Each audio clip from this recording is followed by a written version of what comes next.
A few weeks ago, something rather extraordinary and unprecedented happened. Something that I never imagined that I'd ever see in my life. You probably, if you saw it, never imagined yourself seeing it. But Pope Francis, the Bishop of Rome, the Holy Roman Pontiff, sat down with 60 Minutes and did an interview on national television. Couldn't believe it. Absolutely amazing. He sat down and gave an interview with the press. And it was quite an interesting interview. The interviewer, Miss O'Donnell, was pointed in some of her questions, and they had a good conversation and gave Pope Francis an opportunity to clarify some things. But there was one part of the interview that drew some controversy in the social media world, at least. Nora asked him, Pope Francis, when you look at the world, what gives you hope? And he said something to the effect of, well, I see so many men and women who are truly heroes. They live heroic lives. They lay their lives down for each other. And he said, because, at the end of the day, people are good. And this set everybody off, because how can the Pope say that everybody is good? What about sinners? What about the evil in the world? Now, right before he said that, he had already said that he himself was a sinner and that we are all sinners. So he wasn't denying the reality of sin or the existence of evil. But there's some nuance going on here. And Pope Francis was actually articulating ancient Catholic faith when it comes to our conception of human nature and the way that sin and evil affect us and affect the world. One of the things that we believe as Catholics, as we find in the Holy Scriptures and as we find in the writings of the Church Fathers, is that the fall of humanity, which we heard about in our first reading today, did not completely destroy the goodness of God's creation. It set it back a bit, but it didn't completely corrupt us. We're not totally depraved. The truth in Genesis 1 remains that God created everything good, and he created us very good, and that nothing takes that away. But there's a philosophical understanding of this, and that is that if God is the creator of all things, then there can be no such thing as evil, or that means that God would have created it. But then what do we do with the whole concept of evil and sin? What is that? Well, St. Augustine and St. Thomas Aquinas and other church theologians will tell us that sin is not really a thing. It doesn't have being the same way that you and I have being.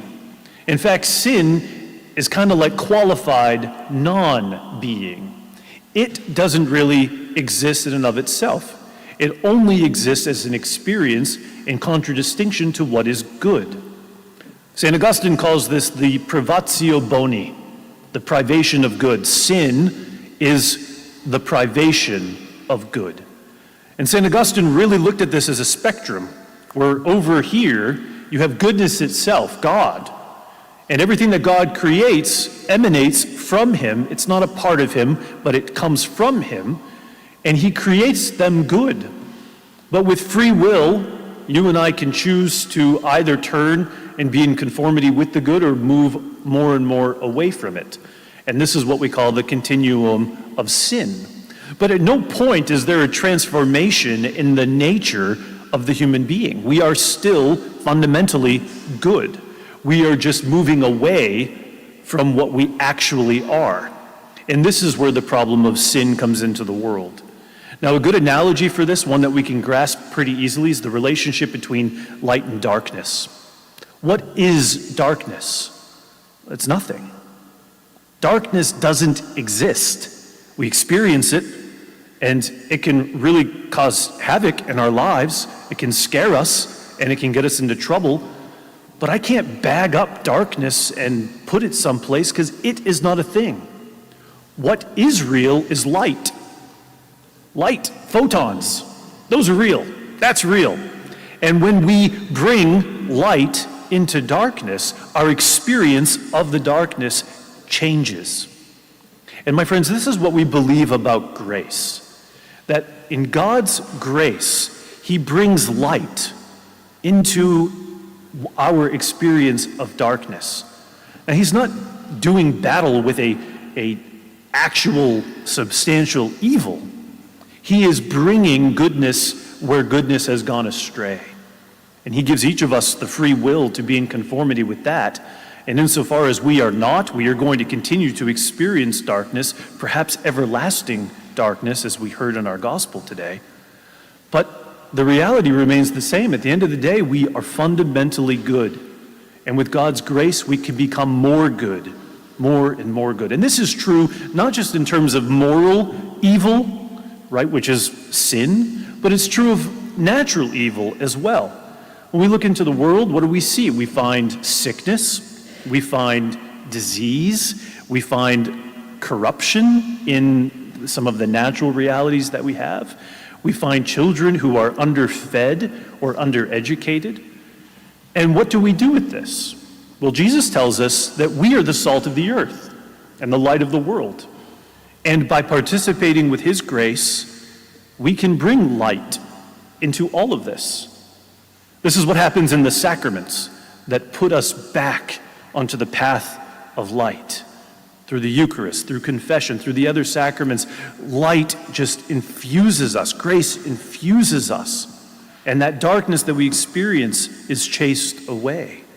And when you and I, fed and nourished by the grace of God, can go into the world and evangelize and chase out ignorance or error, when we can go to the hungry and feed them, we can go to the thirsty and give them drink, we can go to the persecuted and rescue them, we can go to the uneducated and educate them. My friends, we are bringing light where there was the experience of darkness.